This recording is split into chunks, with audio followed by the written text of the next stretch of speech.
सुकुमार कुरूप 25 मई 1946 को पैदा हुआ ये शख्स पहले पीके गोपाला कृष्णा कुरूप के नाम से जाना जाता था। ये एक मलयाली फैमिली से बिलोंग करता था जो कि चेरियानाद अलापुझा डिस्ट्रिक्ट केरला में थी। कुरूप हमेशा से ही अपनी पढ़ाई में काफी अच्छा था। उसने अपनी पढ़ाई कंप्लीट करने के बाद इंडियन एयरफोर्स को ज्वाइन किया एज अ एयरमैन। वहाँ पर भी वह गोपालकृष्ण पिल्लई के नाम से जाना जाता था। पर उसने कुछ समय बाद इंडियन एयरफोर्स को छोड़ा और मिडिल ईस्ट में जाके अबू धाबी में शिफ्ट हो गया। वहाँ पर वो मरीन पेट्रोलियम कंपनी में एक एग्जीक्यूटिव बना, जहाँ पर उसे सब लोग सुकुमार कुरूप के नाम से जानते थे। 22 जनवरी 1984 की एक सुबह केरल के अलापुझा जिला के कुन्नम में कोल्ला कादवू ब्रिज पर यात्रा कर रहे एक आदमी को पास के खेत में कुछ जलती हुई कार दिखाई देती है और एक जला हुआ शव भी। वहाँ के आसपास के घरों में वो जाकर देखता है तो वहाँ पर उसे एक सुरेश कुमार और एक दूसरा पड़ोसी राधा कृष्णन आचारी मिलता है। वो उन्हें बुलाता है और उन्हें कार की जगह पर लेकर जाता है। तो जब वो उस कार का दरवाजा खोलते हैं, उन्हें ड्राइवर की सीट पर एक आदमी मिलता है जो कि पूरी तरह से झुलस चुका होता है और वो पहचाना भी नहीं जा रहा था एक तरह से। तभी फटाफट राधा कृष्णन अपने ऑटो रिक्शा में बैठकर मवेलीकारा पुलिस स्टेशन गए और वहाँ पर उन्हें पूरी वारदात बताई। तभी सुबह के 5 बजे वहाँ के डीएसपी हरिदास वहाँ पर पहुँचे और उन्होंने उस जलती हुई कार का, जिसका नंबर प्लेट 7831 नंबर प्लेट था, उस जलती हुई एम्बेसडर को देखा। जब इस बात की खबर गांव-गांव में फैल गई तो अफवाह उड़ने लगी कि जिस शख्स की ये कार है वो और कोई नहीं सुकुमार कुरूप है, जो कि उस जगह से 5 किलोमीटर दूर रहता है और जो कुछ समय पहले अबू धाबी से वापस आया है। लेकिन डीएसपी सर को थोड़ा सा इस बात पर यकीन नहीं हो रहा था, क्योंकि सुकुमार कुरूप के कुछ भी, जैसे उसकी अंगूठी, घड़ियां, चप्पल, उससे मेल जोल खाने वाली कोई चीज वहाँ पर नहीं मिली थी जिससे कि वो पहचान सके कि ये शव सुकुमार कुरूप का है। हालांकि उनको वहाँ के आसपास छानबीन करने के बाद एक जोड़ी दस्ताने और खाली पेट्रोल की डिब्बा मिला। लेकिन जिस इंसान का वो शरीर था उसे फोरेंसिक लैब में भेजा गया और उमादातन नाम के एक साइंटिस्ट ने उस पर काफी रिसर्च की। उन्हें ज्यादा कुछ उस चीज से पता तो नहीं चला क्योंकि उसकी बॉडी काफी ज्यादा झुलस चुकी थी। लेकिन हाँ, एक चीज का उन्हें यकीन हो गया कि ये चीज कोई हादसा नहीं, एक मर्डर है। उमादातन ने बड़े ही यकीन से हरिदास जी को बताया कि जब मैंने इसके फेफड़ों की जांच की तो इसके फेफड़ों में उस कार के जलने का धुएं का एक कण तक मुझे नहीं मिला। इसका मतलब ये है कि इसकी मौत कार जलने से पहले ही हो चुकी थी। और उन्होंने उसके पेट की जांच की जिसमें उन्हें कुछ भूरे रंग के कुछ पार्टिकल्स मिले, जिससे उन्होंने ये अनुमान लगाया कि उसकी हत्या जहर देने की वजह से हुई है और उसकी आयु केवल 30 या 35 वर्ष से बीच होगी और उसकी हाइट 6 फीट लंबा था। डीएसपी हरिदास जी को पहले से ही शक था कि ये बॉडी सुकुमार की नहीं है, इसलिए उन्होंने अपने कुछ ऑफिसर्स को सादे कपड़े पहनाकर कुछ दिनों के लिए सुकुमार के परिवार के पास रहने के लिए ऑर्डर दिया,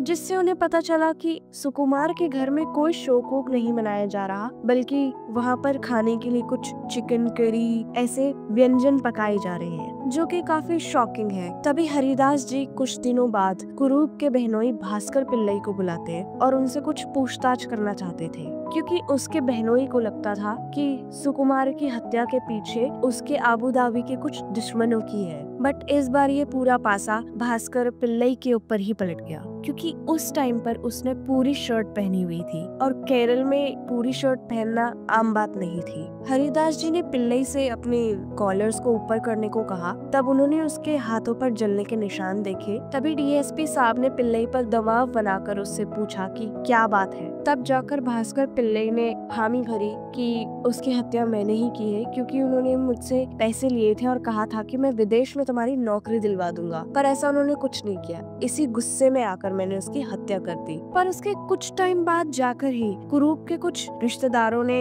हरिदास जी को फोन करके बताया कि कुरूप मरा नहीं है, वो जिंदा है। पुलिस वालों को थोड़ी और जानकारी मिली कि जब कुरूप घर पर आता था तो वो एक टैक्सी के थ्रू आता था, जिसे पोन्नप्पन नाम का एक व्यक्ति चलाता था। पर जली हुई कार और उस मृत शरीर के पास उस टैक्सी वाले के कोई भी निशान नहीं मिले। और जब पोन्नप्पन कुरूप के घर के आसपास दिखाई दिया तो वहाँ के कुछ पड़ोसियों ने उसे मिलकर घेर लिया और पीटने ही जा रहे थे कि तभी पोनप्पन ने डर के मारे बताया कि जब मैं कुरूप को साथ लेकर जा रहा था तो उसने रास्ते में एक आदमी को गलती से ठोकर मार दी और उसकी वजह से उसकी मौत हो गई। जब उन्हें पता लगा कि वो आदमी मर चुका है तो उसने उन्हें उस गाड़ी में बिठाया और खेतों में ले जाकर जला दिया। अब पुलिस वालों के पास दो अलग अलग तरह की कहानियां थी, पर लास्ट वाली कहानी के लिए भी विशेषज्ञों ने बताया पोस्टमार्टम में कि उसके शरीर पर कोई भी चोट का निशान नहीं था, जिससे कि बताया जा सके कि ये एक्सीडेंट के थ्रू इसकी मौत हुई है।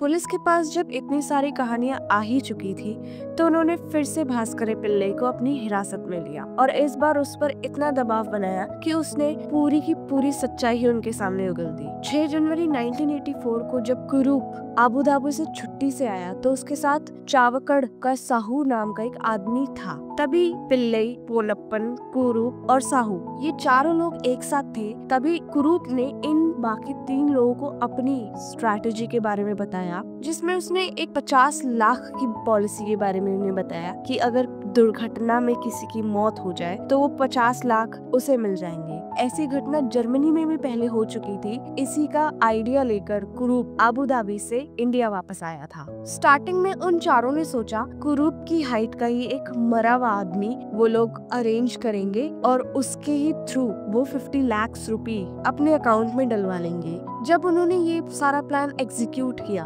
तब उन्होंने अल्लापूजा मेडिकल कॉलेज में से एक शव को लाने की कोशिश करी, पर उनकी ये कोशिश नाकामयाब रही। तब उनका दूसरा ट्राई एक कब्रिस्तान से रहा, जिसमें उन्होंने कब्रिस्तान की हर एक कब्र को खोदा, पर उन्हें कुछ काम का नहीं मिला। तब जाकर हार कर उन्होंने सोचा कि अब कुरूप जैसा ही दिखने वाला कोई आदमी उन्हें मारना होगा, तभी वो इस पॉलिसी को क्लेम कर पाएंगे। अब जब उन सभी को कुरूप जैसा आदमी चाहिए था तो वो अल्लापूजा और हरिपत की सड़कों पर घूमने लगे। जब 21 जनवरी की रात को उन्हें एक शिकार मिला। वो दिखने में हूबहू कुरूप के ही आकार का था और उम्र भी लगभग उसी के हिसाब की होगी। वह आदमी कुरुवट्टा के हरी थिएटर के बाहर खड़ा था और जाने अनजाने में उस आदमी ने इन 3 लोगों से ही लिफ्ट मांग ली। उन तीनों ने इस आदमी को बिठाया और अपने कार्य की ओर आगे चल गए, क्योंकि कुरूप तो एक लॉन्ज में उनका इंतजार कर रहा था। जब वह कार लॉन्च के अंदर चली गई तो भास्कर पिल्लई ने उसे शराब पिलानी चाहिए, जिसके अंदर कुछ दवाई मिली हुई थी जिसकी वजह से उसकी मौत हो सकती थी। पहले तो उस व्यक्ति ने, जिसका नाम चको था, उसने शराब पीने से मना कर दिया, लेकिन भास्कर पिल्लई ने उस पर बहुत ज्यादा दबाव बनाया और आखिर में उसे गुस्से भरी निगाहों से देखते हुए उस शराब की प्याली पकड़ा दी और उसने डर के मारे वह शराब पी भी ली। जब चको बेहोश हो गया तभी पिल्लई ने उसे तौलिए से गला घोंटकर मार दिया। वो सभी लोग उस कार को लॉन से निकालकर कुरूप के घर ले गए और कुरूप के कपड़े पहनाकर पहले तो उन चारों ने मिलकर चको का सर और बाल जला दिए, जिससे कि कोई सुराग ना बचे, और बाद में कुन्नम के मैदान में जाकर उसे स्टीयरिंग व्हील के सामने बिठा दिया और पिल्लई ने उसे आग लगाकर उस कार को जलाया। इस घटना को अंजाम देने से पहले कुरूप ने उन सबसे वादा किया था कि ये बीमा के पैसे को मैं हम चारों में बांट दूंगा, इसलिए वो चारों इस बात के लिए राजी हुए थे।